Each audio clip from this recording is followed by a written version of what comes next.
Es la regla general. Y porque el propio artículo 44 señala que culpa, sin otra denominación, se debe entender culpa leve. O sea, toda vez que en el código aparezca la expresión culpa o algún sinónimo, descuido, imprudencia, negligencia, sin apellido, se debe entender culpa leve. Y como en el título de los delitos y los cuasi delitos aparece la palabra culpa, imprudencia, descuido, sin apellido, debiera ser entendida entonces como culpa leve. 18. ¿Cuál es la razón por la cual se debe probar la culpa en materia extracontractual?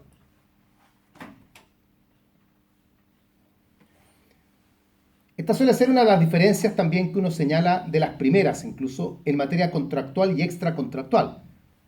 Que en materia contractual la culpa se presume, en materia extracontractual la culpa hay que probarla. ¿Por qué hay que probarla? ¿Por qué no se podría presumir también?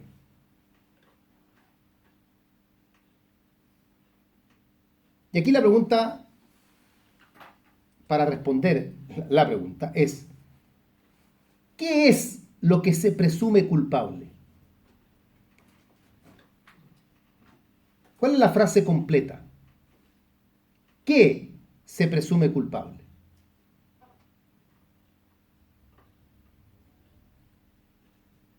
Esta es una frase de cultura general jurídica. Él se presume culpable. Rellenen el espacio. El incumplimiento. El incumplimiento se presume culpable. El incumplimiento se presume culpable. En materia extracontractual, ¿hay incumplimiento? No. El incumplimiento es propio del área contractual. Por eso es que en materia contractual la culpa se presume porque el incumplimiento se presume culpable. Pero en materia extracontractual esa norma no alcanza, porque en materia extracontractual no hay incumplimiento. Así que la culpa entonces se tiene que probar. Esto importa porque no hay ninguna norma que diga que la culpa hay que probarla. Entonces uno podría decir, bueno, pero ¿dónde está el artículo que dice que hay que probarla? No lo hay. Pero a contrario sensu, si uno entiende que lo que se presume culpable es el incumplimiento, ergo, cuando no existe la figura del incumplimiento, la culpa hay que probarla entonces. Eso es por aplicación, digamos, de normas de la hermenéutica jurídica. 19. ¿Cómo se clasifican las presunciones de culpa?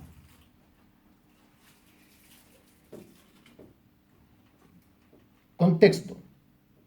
Como en materia extracontractual la culpa no se presume, sino que la culpa hay que probarla, el legislador en ciertas materias presume la culpa. Lo que demuestra más todavía de que en materia extracontractual la regla general es que la culpa hay que probarla. El hecho de que hayan casos puntuales en que la culpa se presuma revela que esa no es la regla general, sino que la culpa hay que probarla. Pero en algunos casos se presume. Y esas presunciones de culpa se clasifican. ¿Y cómo se clasifican? Tres categorías. Letra A, presunciones por hecho propio. Letra B, presunciones por hecho ajeno. Y letra C, presunciones por hechos de las cosas. Por hecho propio, por hecho ajeno, por hecho de las cosas. Ahí en el material está el relleno para que uno vea cuáles van en cada uno. Pregunta 20. ¿Qué requisitos se deben presentar o se deben dar en las presunciones por hecho ajeno? O sea, para que opere presunción de culpa por hecho ajeno, ¿qué requisitos deben concurrir? Aquí la idea está en que una persona va a responder por los hechos de otra. Y lo interesante es que se va a presumir que la primera persona es culpable. O sea, yo, por ejemplo,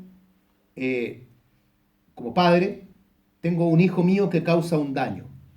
Jugando fútbol, tira la pelota contra el ventanal del vecino. Y el vecino me hace responsable a mí. Y yo voy a tener que responder. Y lo interesante está en que yo podría decir, a ver, ya, pero usted vecino tiene que demostrar que yo fui negligente en el cuidado de mi hijo. Y mi vecino me va a decir, no, porque aquí hay una presunción de culpa. Si su hijo causó un daño, se presume que lo hizo porque usted no empleó el cuidado necesario para evitar que su hijo no cause el daño. Entonces, para que operen las presunciones por hecho ajeno, que se dan en diversos ámbitos, hijos y padres, trabajador y empleador, alumnos y director de colegio o cualquier otro establecimiento educacional, incluso universidades. El código, voy a ampliar la expresión del código, amos y criados, aprendices y maestros, etc. ¿Cuáles son los requisitos que se deben dar para que exista presunción por hecho ajeno? Veamos. Letra A. Que haya dos sujetos que tengan entre sí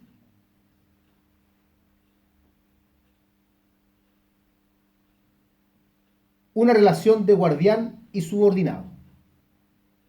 Haya dos sujetos y que entre ellos haya una relación donde uno hace las veces del guardián y el otro hace las veces del subordinado. O sea, uno está encargado de los hechos de otro.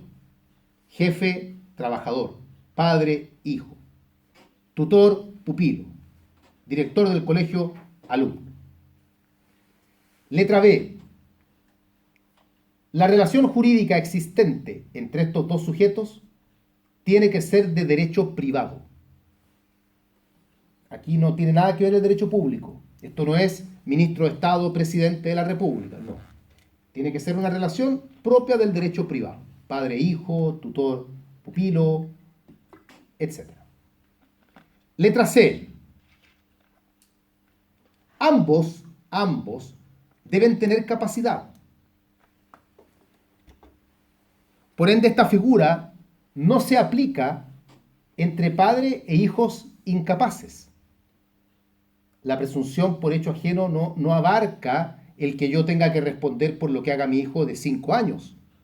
Yo igual tengo que responder ahí, pero respondo por las reglas generales. Pero la figura de la presunción de culpa ahí no cabe. Letra D. Deben concurrir los demás elementos propios de la responsabilidad. Tiene que haber daño, tiene que haber, en fin, todo lo demás tiene que estar presente, porque si no, tiene que haber un hecho ilícito, etc.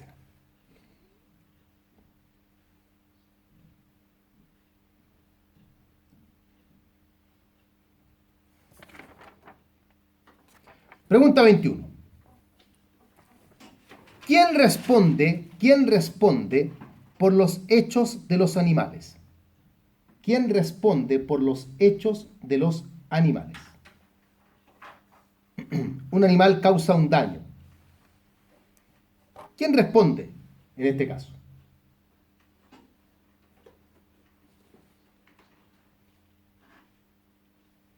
Responde la persona que tenga al animal a su cuidado. Fíjense que no es necesariamente el dueño entonces, sino que quien tenga el animal a su cuidado. Yo me voy fuera de Santiago, o fuera de Santiago me voy por 15 días y mi perro lo dejo para que sea cuidado por... ¿Usted cómo se llama? Romy. Por Romy. Romy se queda al cuidado de mi perro, Romy se lo lleva a su casa. Y estando en la casa de Romy, el perro muerde al niño del vecino. Yo no respondo, a pesar de que el perro es mío, yo no tengo responsabilidad, pues yo no estoy cuidando al perro, yo estoy viajando por el mundo. Quien responde es el que tiene el animal a su cuidado. ¿Puede la persona que tiene al animal a su cuidado, puede luego repetir contra el dueño? Cuando yo llegue de mi viaje, ¿puede Romy decirme usted me tiene que pagar lo que yo tuve que pagarle al hijo del vecino? No, como regla general, no. A menos que el daño provenga de alguna condición especial que el animal tenga y que el dueño no la haya informado. Por ejemplo, que el perro sea un animal, en la cuestión coyuntural, que el perro sea un animal que se pone muy violento con niños pequeños. Y yo esa información no se la di a Romy. Ahí, si ella logra probar todo eso, en ese caso ella podría repetir contra el dueño. Pero en caso contrario, quien responde es directamente el que tiene el animal a su cuidado. Por eso que si yo tengo animales exóticos, tengo un león, por ejemplo, y lo arriendo a un circo, y estando en el circo el león causa un daño, yo como dueño del león yo no tengo responsabilidad. Es el circo el que tiene que responder. Pregunta 22. Las presunciones de culpa, ¿qué tipo de presunciones son? Las presunciones de culpa, ¿qué tipo de presunciones son? En su gran mayoría, no todas, pero en su gran mayoría, son presunciones simplemente legales.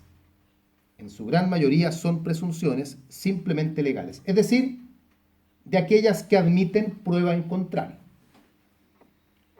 En su gran mayoría presunciones simplemente legales que admiten prueba en contrario. Pero hay, sin embargo, dos que son presunciones de derecho. Es decir, hay dos presunciones que no admiten prueba en contrario. Letra A, la del animal fiero, donde se presume la culpa y, como se dijo, ni siquiera será oído el que tiene el animal para intentar defenderse. Y la otra, la voy a señalar, solamente ustedes la buscan ahí en el material, los daños causados por hijos producto de los malos hábitos que los padres les han inculcado. El daño causado por el hijo producto de los hábitos viciosos, de los malos hábitos que los padres han dejado que los hijos adquieran. Ahí la ley está siendo responsable a los hijos, a los padres, perdón, por la mala crianza de los hijos.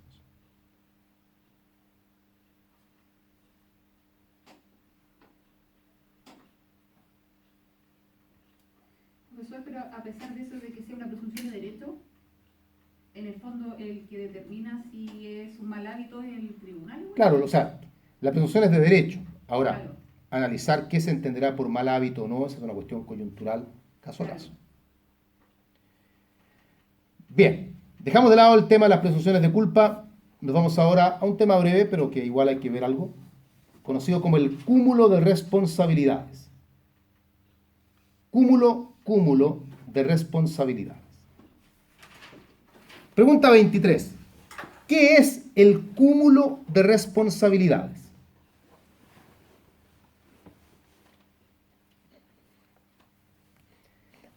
A ver, a veces ocurren hechos que entre las mismas partes generan más de un tipo de responsabilidad. Por ejemplo, lo que nos interesa a nosotros, contractual y extracontractual al mismo tiempo.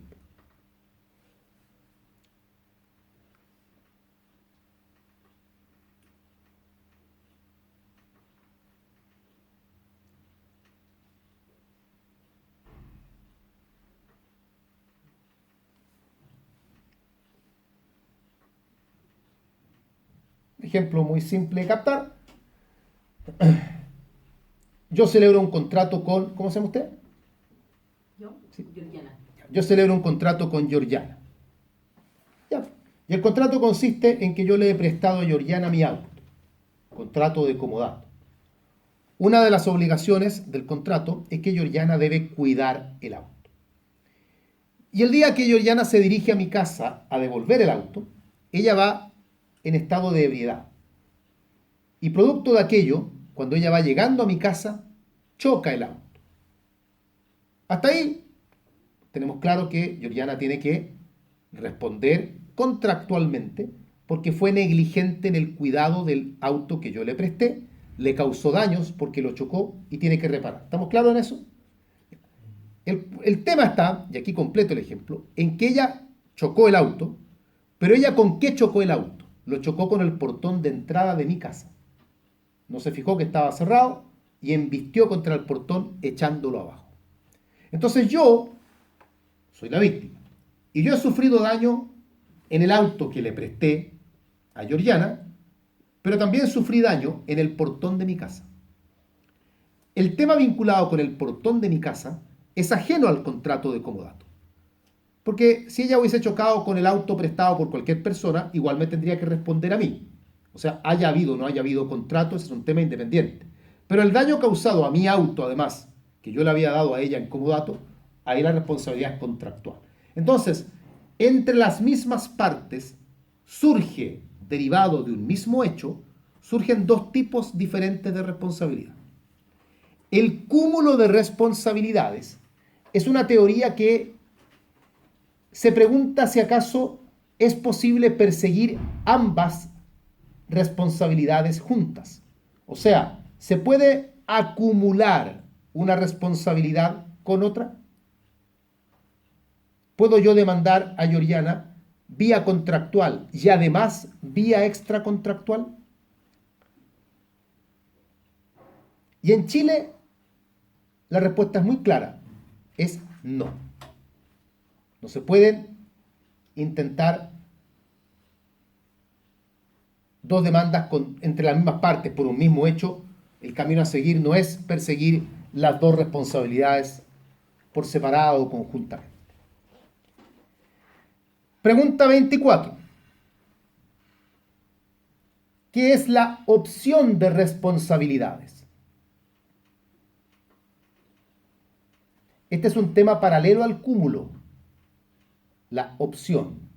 Porque, según hemos visto, el cúmulo implica que uno persiga ambas responsabilidades y sabemos que no se puede. Entonces la pregunta ahora es, ¿hay que perseguir una? ¿Cuál? ¿Es la víctima la que elige? Y ahí va el tema de la opción de responsabilidades. ¿Puede el que tiene a su mano contra la misma parte, por el mismo hecho, tiene las dos vías, perseguir contractual o perseguir extracontractual, puede elegir qué camino tomar? Yo voy a demandar a Georgiana. Yo voy a demandar a Georgiana para que me pague los gastos del portón y para que me pague los gastos del auto. Y para ello la ley me dice a mí, tiene que seguir un camino. No puede intentar dos demandas al mismo tiempo. ¿Soy yo el que elige entonces qué camino sigo? ¿Demando todo por la vía contractual o demando todo por la vía extracontractual? La jurisprudencia, de forma ya unánime a esta altura, ha dicho que en Chile tampoco existe el derecho a elegir. Tampoco existe la opción de responsabilidades. Sino que siempre prima la responsabilidad contractual.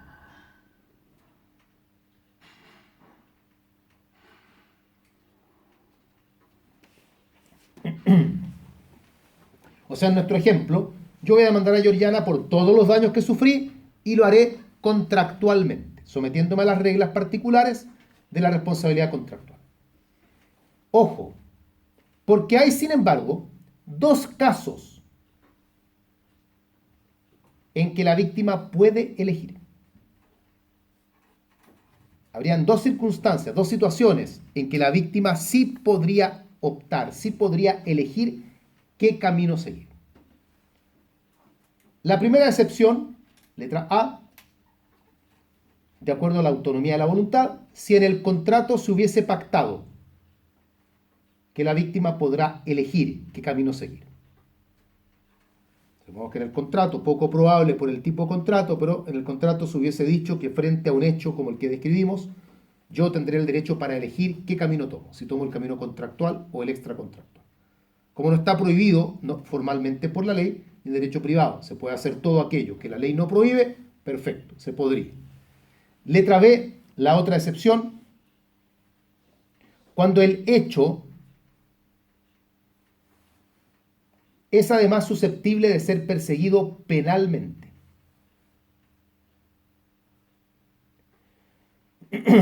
¿Por qué? Porque si el hecho, además, tiene características penales, la víctima puede perseguir la indemnización en el procedimiento penal. Supongamos que en lugar de echar abajo el portón, o bien dicho ya, Georgiana echó abajo el portón, pero el portón cayó encima mío, pues yo estaba en el patio regando, y yo sufrí fractura, lesiones graves. Yo también tengo la posibilidad de intentar una querella criminal por esto. Entonces, ¿qué es lo que ocurre? Cuando se intenta la acción civil dentro del proceso penal, ahí las reglas que se aplican son siempre extracontractuales. Porque en sede penal uno no puede invocar responsabilidad contractual. Entonces, indirectamente ahí yo también voy a tener la posibilidad de elegir. Porque yo tendré la posibilidad de demandar civilmente en sede civil, y ahí tendré que hacerlo por la vía contractual, o podré demandar civilmente en sede penal, y ahí lo puedo hacer por vía extracontractual. No es que tenga el derecho real de elegir una u otra, pero las circunstancias provocan que yo voy a tener indirectamente la posibilidad de optar. Mi abogado me va a decir, demandemos civilmente, y le voy a decir, perfecto. Y mi abogado me va a decir, ¿dónde prefiere demandar? ¿Prefiere demandar en un juicio civil aparte? Porque si lo hacemos así, hay que someterse a las reglas contractuales. ¿O prefiere demandar en el procedimiento penal? Si lo hago así, me voy a someter a las reglas extracontractuales. Las dos tienen sus pros y sus contras. Ya no nos vamos a detener en eso ahora, en todo caso está en el material. Pero por lo pronto, si yo sigo la vía extracontractual, tengo mayores probabilidades de que me indemnicen el daño moral, por ejemplo. En cambio, con la vía contractual es más cuestionable el daño moral. Entonces, tienen sus pros y sus contras. La vía contractual no tengo que probar culpa, porque se presume. En la vía extracontractual, la culpa la tengo que probar. Por eso, ambas tienen sus pros y sus contras. Ahí uno tendrá que ver cuál es la más conveniente para el caso puntual. Profesor, y en este caso habla de cúmulo que es al mismo tiempo. Eso no se puede. Eso en No Chile, se puede. el cúmulo, aquí hay dos temas separados. Uno es el cúmulo, otro es la opción. Es la opción. El cúmulo está descartado en Chile. Se ha descartado, pero Entre responsabilidades civiles, porque responsabilidades de otra índole se puede. La penal y la civil sí son acumulables. Claro. Ahí puede haber cúmulo. Pero entre contractual y extracontractual, cúmulo no puede haber. ya. Y lo otro, yo presento una responsabilidad contractual, que es la opción que Sí. no tengo opción, después no puedo perseguir la extracontractual. No, porque O sea, la me cosa cierra la- jugada te pilla ahí. Ya. Bien. Pregunta 25, bueno, ¿cómo se resuelve el tema en Chile? Es lo que hemos descrito. El tema en Chile se resuelve en términos que solo se puede perseguir la vía contractual, no se puede elegir, salvo las dos excepciones que hemos señalado, en que se abre la posibilidad para que uno pueda elegir entre contractual o extracontractual. Esto es elaboración jurisprudencial. En la jurisprudencia la que ha permitido llegar a estas conclusiones, con la doctrina obviamente, porque no hay normas de código que realmente nos indiquen que este tiene que ser el camino a seguir. O sea, uno igual puede entrar en la discusión e intentar en tribunales cambiar un poco la marcha del asunto. Pero la regla es esa, la contractual es la regla general y por ende uno debe perseguir siempre la contractual y la posibilidad para elegir estará dada en los dos casos que hemos señalado. Dejamos de lado el cúmulo. Vamos a otro tema que es la acción indemnizatoria. Acción indemnizatoria. Pregunta 26. ¿Quién es el sujeto activo de la acción? ¿O quién es el titular de la acción? El sujeto activo o titular de la acción, en una palabra, es la víctima, el que ha sufrido el daño. Él es el sujeto activo.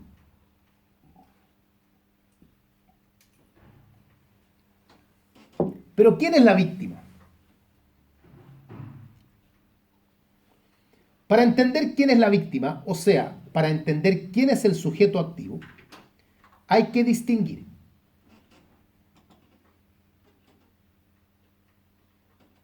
si el daño lo sufrieron cosas o si el daño lo sufrieron personas.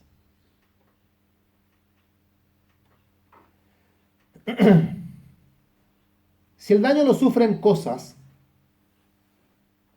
por ejemplo, el hecho ilícito trajo como consecuencia que a mí me hicieron pedazo una pared de mi casa.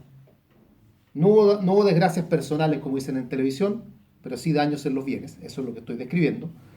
Ahí el titular de la acción, ¿quién es? El dueño,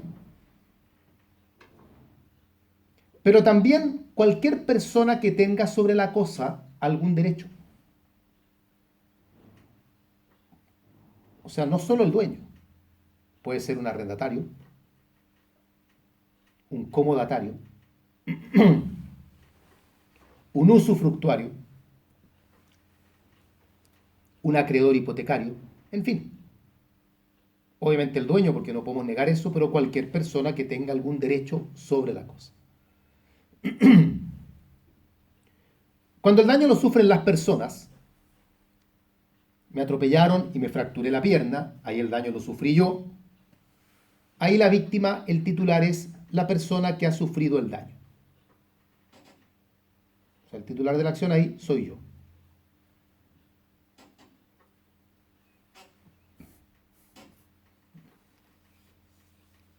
Pregunta 27.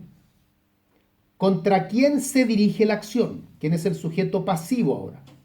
¿A quién vamos a demandar?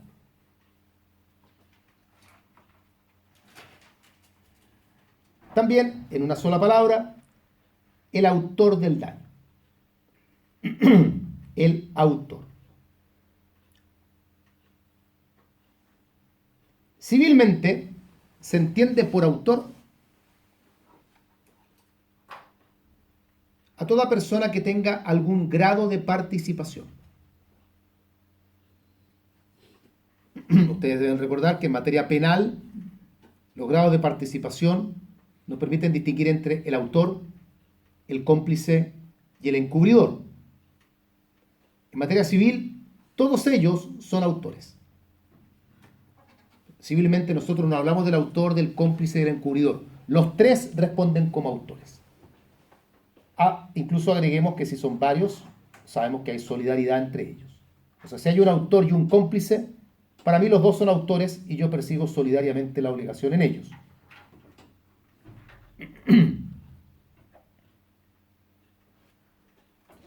28. Esto lo vimos el día lunes. ¿En qué plazo prescribe la acción? Comentábamos el día lunes que en esta materia extracontractual la acción indemnizatoria sí tiene un plazo señalado por ley y ese plazo es de 4 años. Artículo 2332. Y señalábamos que esos 4 años se cuentan desde la perpetración del acto. Se cuentan los 4 años desde la perpetración del acto. Y ahí nosotros conversamos ya cuál es el alcance que tiene la perpetración del acto, que para la doctrina más tradicional era desde el momento en que se cometía el ilícito, para la doctrina moderna era el momento en que se sufría el daño. Lo lógico es que ambas cosas pasen juntas, pero cuando no ocurren juntas, sino que primero ocurre el hecho y el daño sobreviene al tiempo después, ahí uno tendría que empezar a discutir, según conveniencia del demandante, si acaso la acción prescribe desde que se cometió el hecho o prescribe desde que ocurrió el daño. Eso no cambia, sin embargo, que el plazo sea 4 años, cuadrienio. Pregunta 29. ¿Qué caso de acción popular conoce? Les recuerdo que las acciones populares son aquellas acciones que puede intentar cualquier persona. Sobre este punto, el código señala que cualquier persona del pueblo,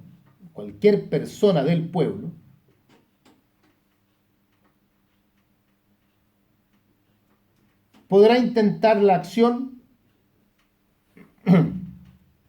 en caso del daño contingente. En caso de daño contingente.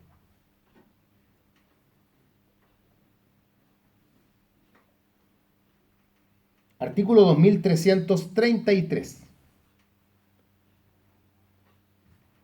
Dice derechamente, se concede acción popular en todos los casos de daño contingente.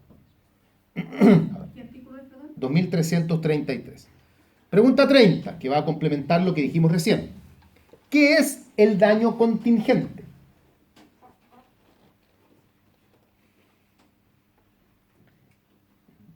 Y esto es bien curioso, porque el daño contingente es el daño que aún no ocurre, pero que puede ocurrir.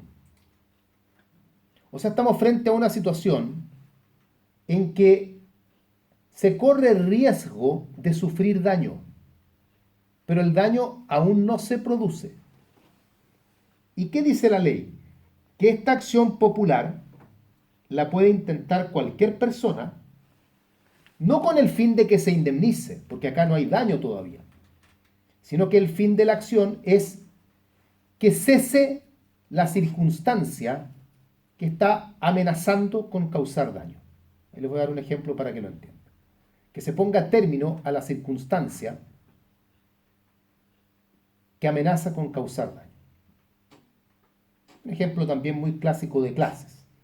En un edificio del centro de Santiago, en su parte más alta, en el techo del edificio, hay un letrero gigantesco de publicidad de una marca de automóviles, cualquiera que sea.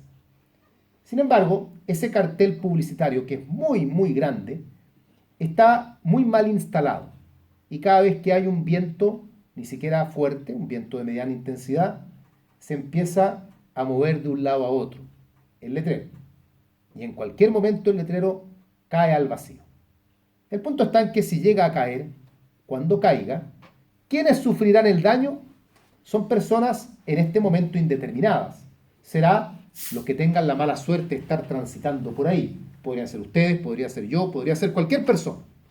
Entonces, ¿qué dice la ley? Que cualquier persona puede intentar una acción para pedir judicialmente que cese la amenaza. En el ejemplo, que se remueva el letrero o que se asegure de tal forma que no siga moviéndose con el viento para amenazar con caída. Esa acción es una acción popular, no es la acción indemnizatoria, porque no se ha causado daño todavía. Si el letrero cae y aplasta a 20 personas, ahí la acción de indemnización queda radicada en las personas que sufrieron el daño nada más. Por eso es que la acción popular no es la acción indemnizatoria, es la acción para el daño contingente. Es como una especie de recurso de protección. Claro, pero por el nombre, pero no una cuestión que sea un recurso de protección, porque no está protegiendo, sino porque el recurso de protección podría asemejarse por la amenaza, tal vez, ¿ya? Pero no hay ningún derecho que esté vulnerado todavía, sino que tú tienes el temor de que en cualquier momento esto pueda caer y chuta, y si estoy pasando justo yo por ahí, o está pasando usted, o está pasando cualquier persona, ese es el punto. Cambiamos el tema, nos vamos ya llegando casi al final, sobre las circunstancias modificatorias. Circunstancias modificatorias. Pregunta 31. ¿Existen agravantes de responsabilidad extracontractual? ¿Hay circunstancias que hagan mayor la responsabilidad? Penalmente, ¿hay agravantes? Sí, hay agravantes, ¿cierto? Haber actuado sobre seguro, qué sé yo, la planificación previa, ya, hay agravantes. En materia contractual, ¿hay agravantes? Sí, el dolo. El dolo es agravante de responsabilidad. En materia extracontractual no hay agravantes. Ya lo dijimos, el código es bien claro. Se responde de todo daño, haya habido malicia o haya habido negligencia. Actuaste sobre seguro, da lo mismo, porque, y esta es la lógica, extracontractualmente, lo que uno resuelve como indemnización es, yo te causé un daño, te lo voy a reparar. Y ese daño no va a ser menor ni mayor, haya habido planificación previa o no la haya habido culpa o haya habido dolo. Vuelvo al ejemplo con Georgiana. Creo que fue usted, no me acuerdo quién me atropelló. ¿Usted me atropelló? Yo. Ya. Usted me atropelló. Ninosca me atropelló. Ninosca me atropelló y yo sufrí la fractura de una pierna. Fui al médico, kinesioterapia, tratamiento completo, 1.700.000 pesos. ¿Me sale más caro el tratamiento si ella me hubiese querido atropellar intencionalmente? No. ¿Me va a cobrar más el médico? ¿Me sale más cara la radiografía? No. el daño y el monto de la indemnización va a ser igual. Haya habido culpa, haya habido dolo. A lo mejor hubo planificación previa, y he estado estudiando mis patrones de conducta y sabe que yo paso por la calle a tal hora, tal día y lo ha hecho todo especialmente para atropellarme. Perfecto.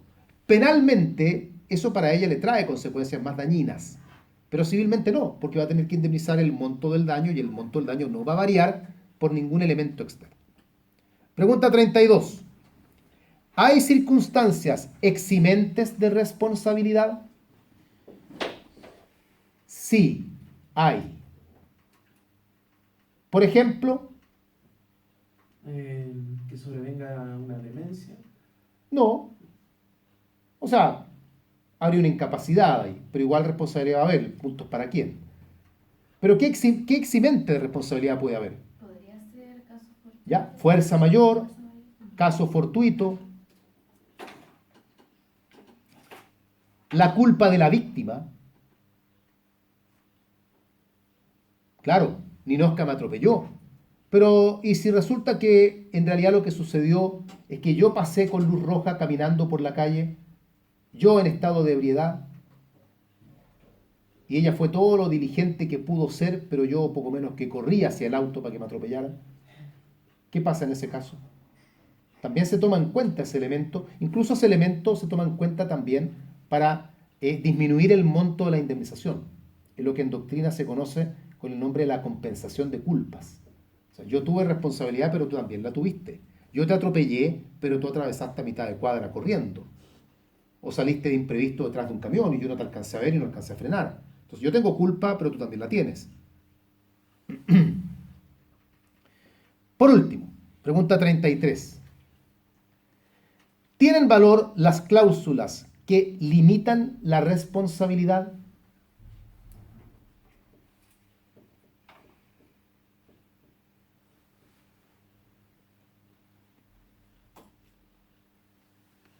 O sea, valen, pero con límite. Se puede limitar la responsabilidad en ciertos elementos, pero en ningún caso una cláusula puede liberar de responsabilidad. Particularmente porque puede haber dolo comprometido y se estaría condonando anticipadamente el dolo futuro. Entonces ya, desde ese punto de vista, una cláusula eximente de responsabilidad no tendría valor. Pero que la limite podría ser. Ahora, es cierto que por hablar de cláusulas, este es un tema que es mucho más cercano a responsabilidad contractual. Porque en la extracontractual no hay vínculo previo. Entonces uno no concibe cómo puede haber cláusula de por medio. ¿Dónde estaba la cláusula? En un contrato, pero así que no puede haber contrato previo. Pero el tema cobra especial importancia en la práctica, ustedes lo tienen que haber visto en clases, por los letreros que hay en los estacionamientos, cuando uno llega a un lugar y ahí aparece un cartel que dice la empresa no se responsabiliza por los robos ocurridos al interior del recinto. Y ustedes tienen que haber visto ahí cuál es la postura que ha tenido la Corte sobre si eso vale o no vale, en fin. Y hay un montón de variables entre si el estacionamiento es gratuito o es pagado, para ver, digamos. Sabemos que en general esas cláusulas o esos avisos no tienen mayor valor, porque tampoco es que uno esté de acuerdo con el aviso. Otros dicen que habría acuerdo tácito desde el momento en que yo veo el aviso y aún así decido estacionarme en el lugar, yo estoy tácitamente aceptando las condiciones del lugar. Pero no es tan así, de tanto en tanto salen fallos en que el mall, el supermercado, la multitienda es obligada a pagarle al cliente al que le robaron el auto. Se han analizado muchas variables, si el cliente compró en la tienda o no compró en la tienda. Hay un montón de cuestiones que se han intentado cuestionar de parte de las empresas para librarse de responsabilidad. Si la empresa de estacionamiento es una empresa externa y si acaso en ese caso responde la empresa o responde el mall. Por ejemplo, el mall te puede decir, nosotros contratamos a una empresa de estacionamientos, reclámele a ellos. Si acaso la empresa da o no da seguridad, si hay guardias, hay un montón de variables, porque es un tema relativamente complejo. O sea, profesor, ¿Sí? tienen valor, pero con límite. O sea, pueden valer, en un contrato pueden valer. Ahora, uno puede, por ejemplo, imagínate tú que vas a participar de una actividad deportiva riesgosa. Vas a enfrentarte en un combate de box con otra persona. Y vas a celebrar un contrato. Y en el contrato tú vas a limitar la responsabilidad. Por ejemplo, si tú sufres, y un contrato estándar, si tú sufres lesiones en el encuentro de box a consecuencia de la pelea, tú liberas de responsabilidad a tu contrincante. Porque el contrincante te gana porque te vuela 2 dientes de un combo y tú caes a la lona en estado de semi-inconsciencia. ¿Qué te detiene a ti, mirado jurídicamente, que tú demandes ahora al contrincante? Porque tú vas a tener que someterte a un tratamiento dental, porque tuviste que hacerte radiografías, porque tuviste que hacerte un escáner, porque te golpeaste la cabeza al caer sobre la lona. Entonces, ¿qué detiene que tú no demandes a la otra persona? Entonces, eso se limita con cláusulas de responsabilidad. Tú ahí dices, perfecto, yo no importa qué daño sufra, no voy a demandar. Pero si el tipo en el cuadrilátero saca un arma de fuego, te dispara y te mata, claramente ahí sí va a tener que responder.